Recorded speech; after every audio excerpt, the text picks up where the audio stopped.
Hello guys, preparation of aldehyde and ketone को हमें 3 part में डिवाइड करके डिस्कस करना था। इसमें से स्टार्टिंग के 2 पार्ट हम डिस्कस कर चुके हैं, जिसमें एल्डिहाइड और कीटोन दोनों को बनाने के जनरल मेथड डिस्कस किए थे। उसके बाद हमने डिस्कस किया था सिर्फ और सिर्फ एल्डिहाइड बनाने के केमिकल मेथड्स, और आज की इस वीडियो में हम डिस्कस करेंगे ऐसे केमिकल मेथड जिनसे सिर्फ और सिर्फ कीटोन्स बनाए जा सकते हैं। तो चलिए अपनी वीडियो स्टार्ट करते हैं। इसमें हमें 3 to 4 केमिकल मेथड देखेंगे जिनसे हम कीटोन बना सकते हैं। इसमें सबसे पहला जो मेथड है वो है फ्रॉम एसाइल क्लोराइड। अब एसाइल क्लोराइड से कैसे बनते हैं, इसके लिए रिएजेंट हमें लेना होता है डाई एल्काइल कैडमियम। कैडमियम की वैलेंसी 2 होती है और इसकी ईच वैलेंसी के ऊपर एक एल्काइल ग्रुप लगा होता है, और इस तरह का एक फॉर्मूला होता है डाई एल्किल कैडमियम। देखिए ये डाई एल्किल कैडमियम। अब ये डाईएल्किल कैडमियम की रिएक्शन जब एसाइल क्लोराइड से करवाते हैं तो हमारे पास कीटोन्स फॉर्म होते हैं और बाई प्रोडक्ट जो है वो कैडमियम क्लोराइड बन जाता है। तो मेन प्रोडक्ट हमारा ये बन गया मेन प्रोडक्ट। अब देखिए ध्यान देना यहाँ पे कि डाईएल्किल कैडमियम डायरेक्ट या रिएक्शन तो आपको यही याद रखनी है कि एसाइल क्लोराइड की रिएक्शन डाई एल्किल कैडमियम से करवाते हैं तो कीटोन फॉर्म होता है। लेकिन ये डाईएल्किल कैडमियम कैसे बनता है, क्योंकि एनसीईआरटी में गिवन है इसकी बनाने का, आप पहले ही मेथड दे रखा है तो आप ये भी याद रखें। और डाईएल्किल कैडमियम को बनाने के लिए हमें गिरनियर रिएजेंट की रिक्वायरमेंट होती है। गिरनियर रिएजेंट की रिएक्शन जो है वो जब हम किससे करवाते हैं, कैडमियम क्लोराइड से करवाते हैं, तो हमारे पास डाईएल्किल कैडमियम बनता है और एक बाई प्रोडक्ट बन जाता है। और इसकी रिएक्शन जब एसाइल क्लोराइड से करवाते हैं तो हमारे पास क्या बनता है, कीटोन बनता है, और अगेन कैडमियम क्लोराइड हमें मिल जाता है। तो एक तरह से आप ऐसे मानिए कि ये जो एसाइल क्लोराइड की रिएक्शन है वो किससे करवाते हैं, हम एक तरह से गिरनियर रिएजेंट से करवाते हैं, तो क्या मिल जाता है हमें, यस, कीटोन फॉर्म हो जाते हैं। ठीक है, तो यहाँ पे कैडमियम क्लोराइड जो था इनिशियली हमने लिया था, और नेक्स्ट जो स्टेप है, फाइनल स्टेप, उसमें हमें अगेन मिल जाता है।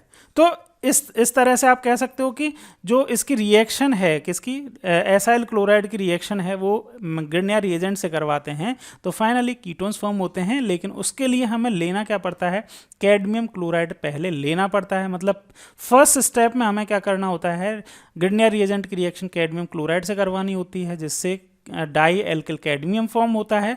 और ये डाई एल्किल कैडमियम जो है उसकी रिएक्शन जब हम एसाइल क्लोराइड से करवाते हैं तो हमारे पास कीटोन्स फॉर्म हो जाते हैं। तो इसको लिखने का एक तरीका और है, कैसे लिख सकते हो आप, इसी रिएक्शन को आप इस तरह से भी लिख सकते हो।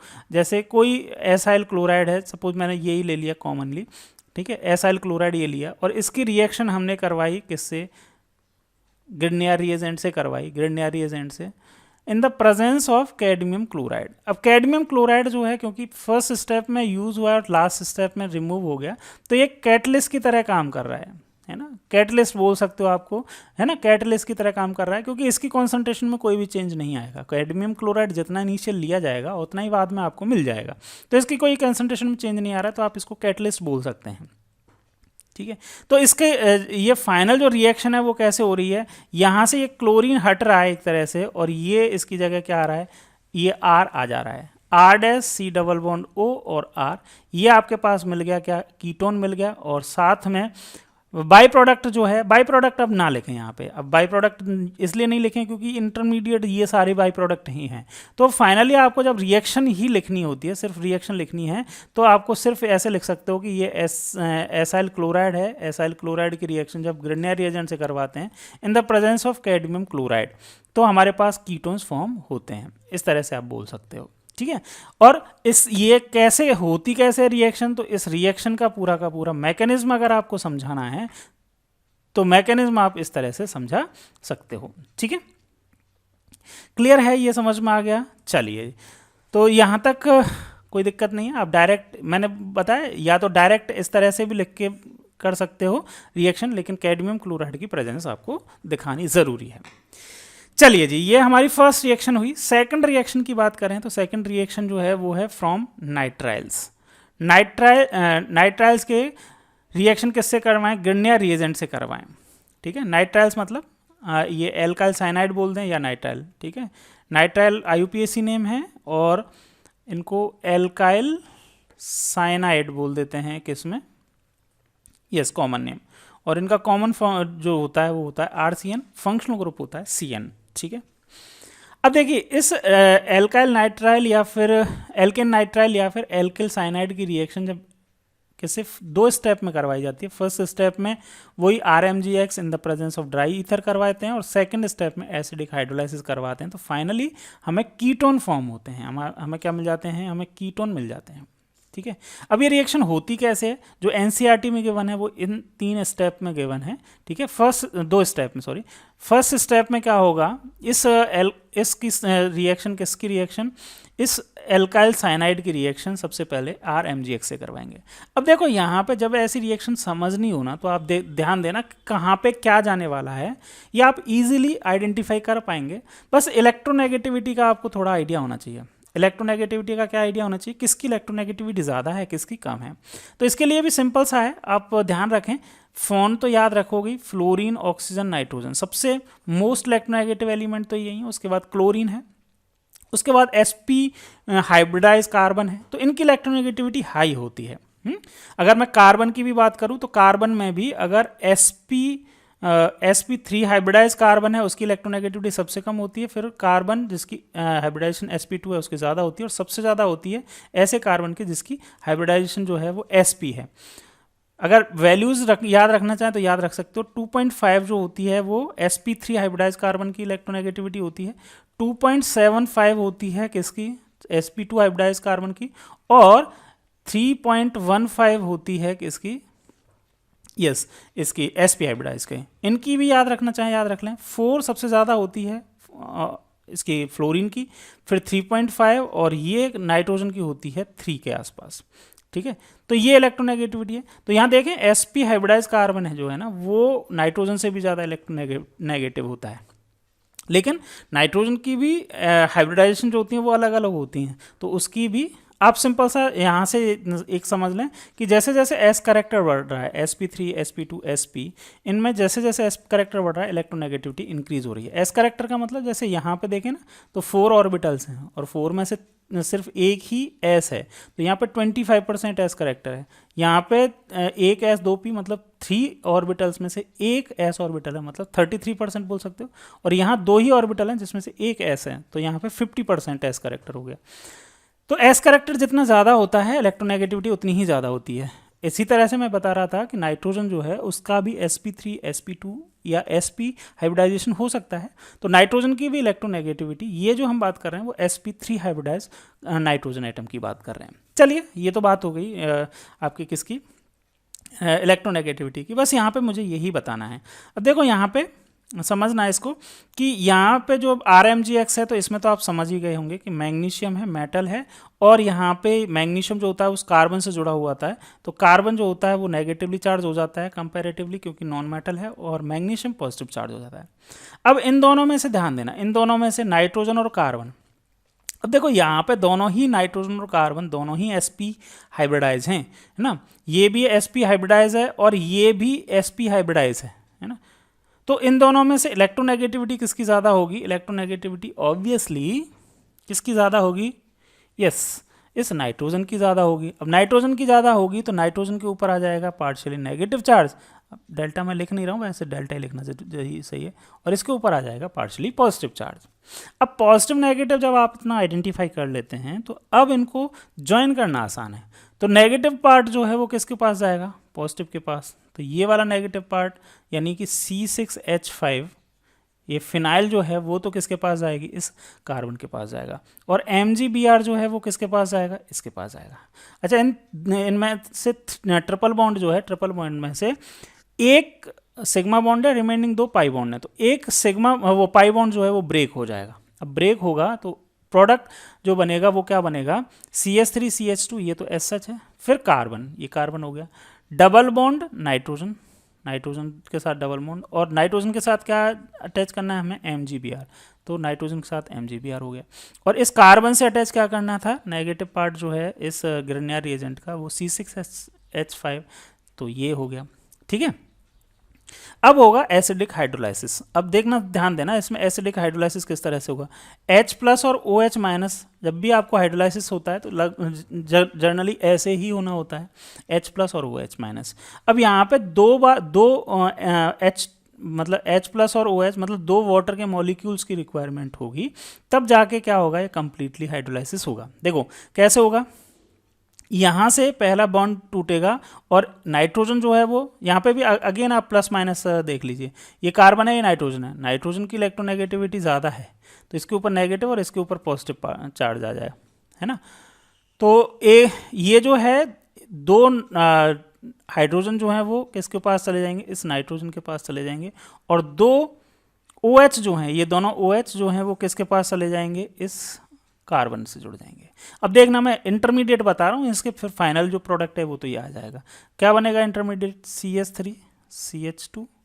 अब देखो यहाँ इस कार्बन के ऊपर ये ब्रेक हो गए और इस कार्बन के ऊपर क्या है, एक OH ये और एक OH ये, और साथ में इसके ऊपर C6H5 ये तो लगा हुआ है, C6H5 ये लगा हुआ है, ठीक है, ओके। और साथ में ये जो बाई प्रोडक्ट है वो क्या निकल जाएगा, N, और इस नाइट्रोजन के ऊपर कितने हाइड्रोजन आ गए, NH2, और ये Mg और इसके Br, ये बाई प्रोडक्ट निकल गया। अब देखना, ध्यान देना यहाँ पे कि ये एक ही कार्बन के ऊपर दो OH हैं, तो ये इनमें से क्या होता है, एक ही कार्बन के ऊपर जब भी आपको दो OH दिखें ऐसे एक ही कार्बन के ऊपर, तो उनमें से डिहाइड्रेशन हो जाता है, और देखो यहाँ से डिहाइड्रेशन होगा, H2O निकलेगा, और ये H2O निकलेगा तो यहाँ पे क्या होगा, ये डबल बॉन्ड फॉर्म हो जाएगा, यहाँ सिर्फ एक ऑक्सीजन बचेगा, तो यहाँ CH3 CH2 ये कंबाइंड लेकर के C2H5 लिख सकते हैं, और कार्बन, और ये सिर्फ एक डबल बॉन्ड निकला है और हाइड्रोजन निकल, यहाँ से देखो ये वाला प्रोडक्ट फॉर्म हो जाएगा, -H2 होगा, और आपको क्या बन जाएगा, CH3 CH2 C double bond O C6H5, तो ये CH3 CH2 C double bond O C6H5, तो ये आपको प्रोपियोफिनोन या 1-फिनाइल प्रोपेनॉन बन गया।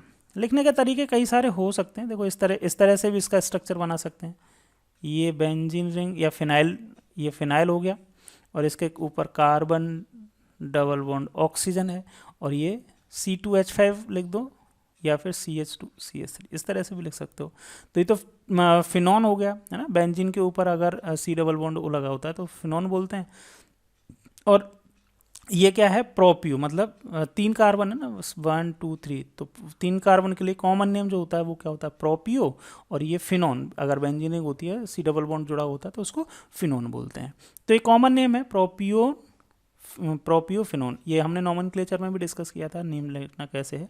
और या फिर आप इसका IUPAC नेम लिखना चाहो तो ऐसे भी लिख सकते हो, 1 2 3, ठीक है, सॉरी उल्टा बोल दिया मैंने, यहाँ से नहीं, नंबरिंग तो यहाँ से होगी ना, फंक्शनल 1 2 3, तो 1 फिनाइल सब्सटीट्यूएंट है फिनाइल, तो 1 फिनाइल और प्रोपेन और ओन, ठीक है, प्रोपेन और ओन, प्रोप मतलब 3 कार्बन है, एन मतलब पेरेंट हाइड्रोकार्बन चेन में सिंगल बॉन्ड है, और ओन मतलब जो C double bond O ketone functional group है। तो इस तरह से नेम लिख देते हैं, क्लियर है। तो मैं ये तो नेम लिखना तो अलग बात है, यहाँ से मैं जो समझाना चाह रहा था वो आपको समझ में आ गया होगा कि किस तरह से पॉजिटिव नेगेटिव अगर आपने एक बार कंसीडर कर लिए, कि मतलब निकाल लिए कि कहाँ पे पॉजिटिव आएगा कहाँ पे नेगेटिव, तो ये रिएक्शन समझना बहुत आसान है। और ओवरऑल अगर आपको रिएक्शन लिखनी है तो मैंने आपको यहाँ पे लिख के बताई है, इस तरह से आप ओवरऑल रिएक्शन लिख सकते हो, है ना। इस रिएक्शन को अगर आपको प्रेजेंट करना हो तो आप इस तरह से प्रेजेंट कर दीजिए कि जो एल्काइल साइनाइड जो हैं उनकी reaction RMgX in the presence of dry ether, और सेकंड स्टेप में हमें एसिडिक हाइड्रोलाइसिस करते हैं तो फाइनली कीटो फॉर्म होते हैं। क्लियर है ये। और अगर आपको पूरी मैकेनिज्म बतानी है तो ये बता दिए। अच्छा, यहाँ पे एक डायरेक्ट कर दिया है ये, तो एक बीच वाला स्टेप ये भी रख लीजिए, ये वाला इंटरमीडिएट भी बना दीजिए, और फिर डिहाइड्रेशन करके फाइनल प्रोडक्ट ये बना देते हैं। क्लियर है, समझ में आ गया। चाहें तो आप इसको नोट कर लीजिए वीडियो को पॉज करके, अपन नेक्स्ट रिएक्शन की तरफ मूव करते हैं। नेक्स्ट रिएक्शन इसी का पार्ट है, और वो है कि जिस तरह से हमने एल्काइल साइनाइड से रिएक्शन करवाई है वैसे ही रिएक्शन किससे भी हो सकती है, एस्टर से भी हो सकती है।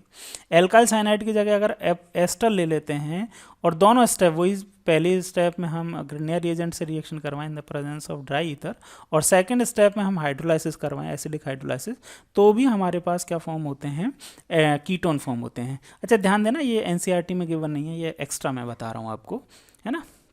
इसको पढ़ेंगे, वैसे आगे भी पढ़ेंगे, लेकिन अभी मैं बता दूं क्योंकि कीटोन बनाने के जब मेथड हम डिस्कस कर रहे हैं तो इस मेथड से भी कीटोन बनते हैं।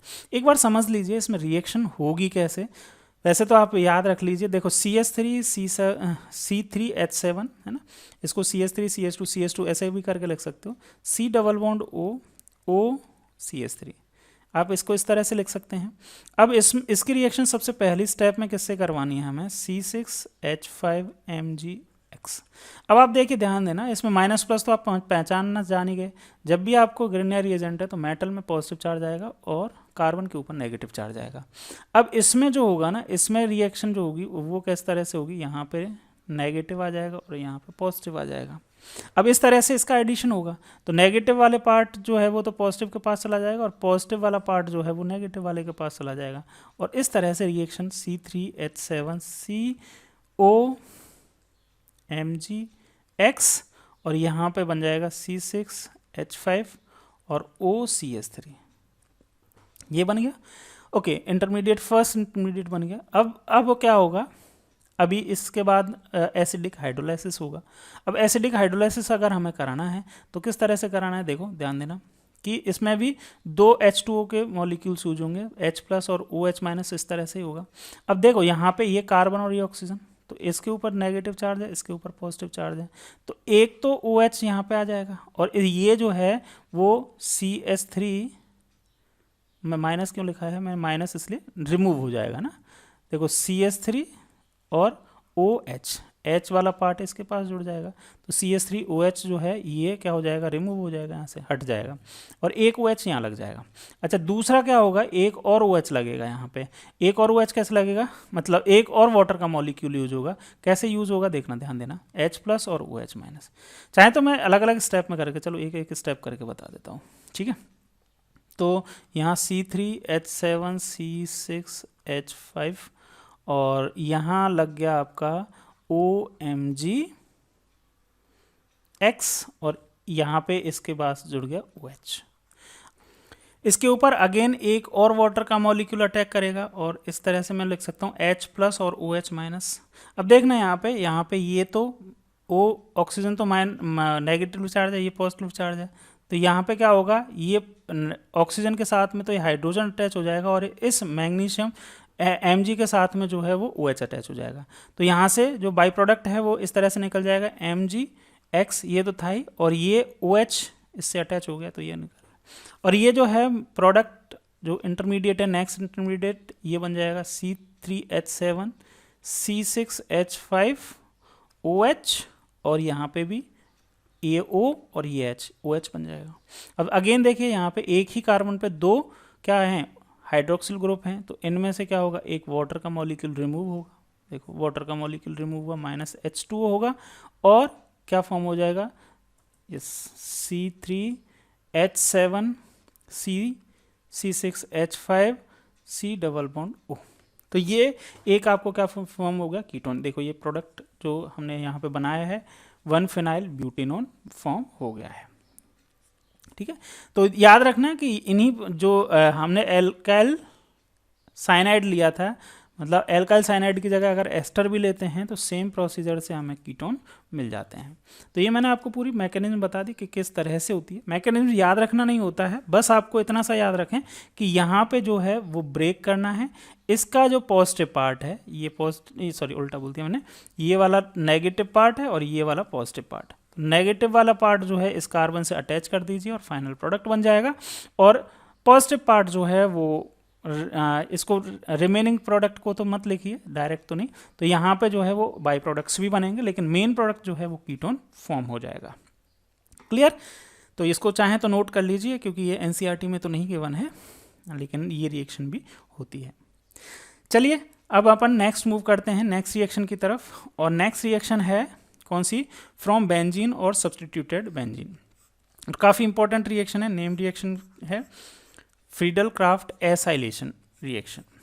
फ्रीडल क्राफ्ट एसाइलेशन रिएक्शन जो होती है उसमें जो प्रेजेंस ली जाती है वो Lewis acid like AlCl3 aluminium chloride anhydrous aluminium chloride की प्रेजेंस ली जाती है, और रिएक्शन जो होती है उसमें बेंजीन की रिएक्शन इस एसाइल क्लोराइड से करवाते हैं।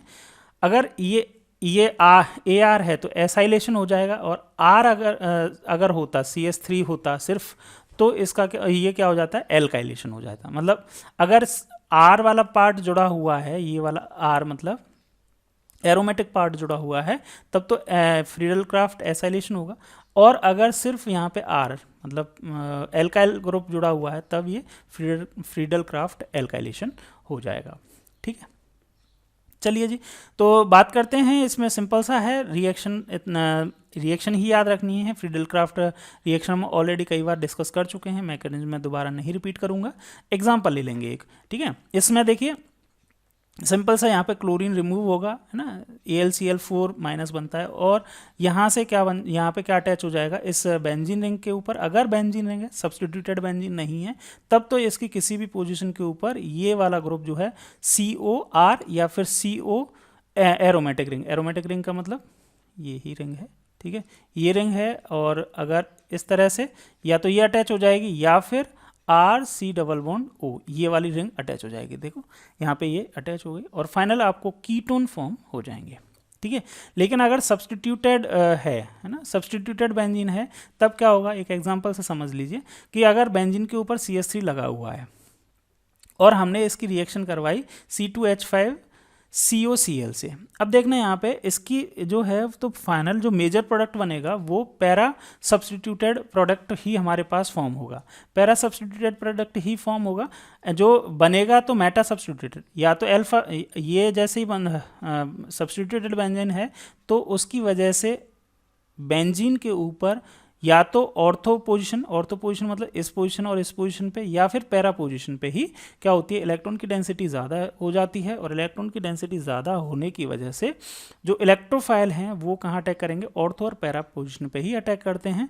इसीलिए ऑर्थो एंड पैरा प्रोडक्ट आपको फॉर्म होते हैं। लेकिन इस केस में पैरा सब्सटीट्यूटेड जो प्रोडक्ट हैं वो मेजर प्रोडक्ट होगा। उसका रीज़न क्या है, क्योंकि यहाँ पे ऑर्थो पोजीशन पे CH3 और आने वाला जो इलेक्ट्रोफाइल है, उन दोनों के बीच में स्टेरिक हिंड्रेंस होने की वजह से रिपल्शन होगा। इसलिए मेजर प्रोडक्ट जो होगा वो पैरा सब्सटीट्यूटेड होगा, माइनर प्रोडक्ट जो होगा वो ऑर्थो सब्सटीट्यूटेड जो प्रोडक्ट होगा वो माइनर प्रोडक्ट होगा। ठीक है, तो सब्सटीट्यूटेड बेंजीन यहाँ लिखा हुआ है, इसलिए मैंने एक एग्जांपल लेके आपको ये चीज़ समझा दी है। बाकी एनसीईआरटी में सिर्फ ये ही रिएक्शन दी हुई है। ठीक है, चलिए जी, नेक्स्ट एनसीईआरटी में ये 3 रिएक्शंस हैं, लेकिन एक रिएक्शन और है जिसको हम एल्कोहल फिनॉल ईथर में डिस्कस करके आए हैं। तो वो एल्कोहल से डिस्कस किया था। एल्कोहल में हमने डिस्कस किया था अगर प्राइमरी अगर एल्कोहल है तो उससे तो एल्डिहाइड बनते हैं, उसकी ऑक्सीडाइजेशन अगर करते हैं माइल्ड ऑक्सीडाइजिंग एजेंट जैसे PCC है ना, pyridine क्लोरोक्रोमेट जो है, उसकी रिएक्शन अगर इसका फॉर्मूला बनाना चाहें तो ये है, या फिर pyridine क्लोरोक्लोराइड को PCC को हम क्या बोलते हैं, क्रोमियम ऑक्साइड प्लस pyridine और प्लस HCl। ये रिएक्शन हम डिस्कस की थी एल्कोहल फिनॉल ईथर वाले चैप्टर में, आप जाके चाहे चेक कर सकते हैं वहाँ पे अगर आपने नहीं पढ़ी है तो। ठीक है, ओके, तो अगर 1 डिग्री एल्कोहल्स होते थे, अगर 1 डिग्री एल्कोहल हैं और PCC या फिर chromium trioxide in the presence of acetic acid या एनहाइड्रस मीडियम में रिएक्शन करवाते हैं, जैसे यहाँ मैं PCC से बात कर लेता हूँ, तो यहाँ पे एल्डिहाइड फॉर्म होते हैं, सिर्फ एल्डिहाइड बनते हैं। लेकिन अगर ये ही क्या हों, 2 डिग्री एल्कोहल्स हों, कैसे हों, 2 डिग्री एल्कोहल्स हों और PCC से ऑक्सीडेशन करवाते हैं तो कीटोन फॉर्म होते हैं। 3 डिग्री से एल्डिहाइड कीटोन नहीं बनते हैं। ये रिएक्शन हमने कॉमन में जो रिएक्शंस थी उनमें भी डिस्कस की थी। जैसे ये 2 डिग्री अल्कोहल है, 2 डिग्री अल्कोहल का मतलब जो OH जो फंक्शनल ग्रुप है वो ऐसे कार्बन से जुड़ा हुआ हो जो अदर 2 कार्बन से जुड़ा हुआ है, तो उसको 2 डिग्री अल्कोहल्स बोलते हैं। इसकी जब ऑक्सीडेशन जो है वो pyridine क्लोरोक्रोमेट से करवाते हैं तो कीटोन फॉर्म होते हैं। एक एग्जांपल ले लेते हैं, ये एग्जांपल सिंपल सा है, प्रोपेनॉल 2 प्रोपेनॉल है। 2 प्रोपेनॉल में OH जो है वो 2 डिग्री कार्बन से जुड़ा हुआ है, इसलिए इसको 2 डिग्री अल्कोहल बोलेंगे। और इसका ऑक्सीडेशन जब हम PCC से करवाते हैं, PCC से करवाते हैं तो आपको क्या फॉर्म होगा, एक कीटोन फॉर्म होगा, प्रोपेनॉन, क्या इसको कॉमनली एसीटोन भी बोलते हैं। तो ये कुछ मेथड थे जिनसे आप कीटोन बना सकते हैं। तो method of aldehyde and method of preparation of aldehyde and ketones आज कंप्लीट होता है। इसके बाद नेक्स्ट लेक्चर में हम physical properties of aldehyde and ketone discuss करेंगे। तो चलो मिलते हैं नेक्स्ट लेक्चर में। Thank you.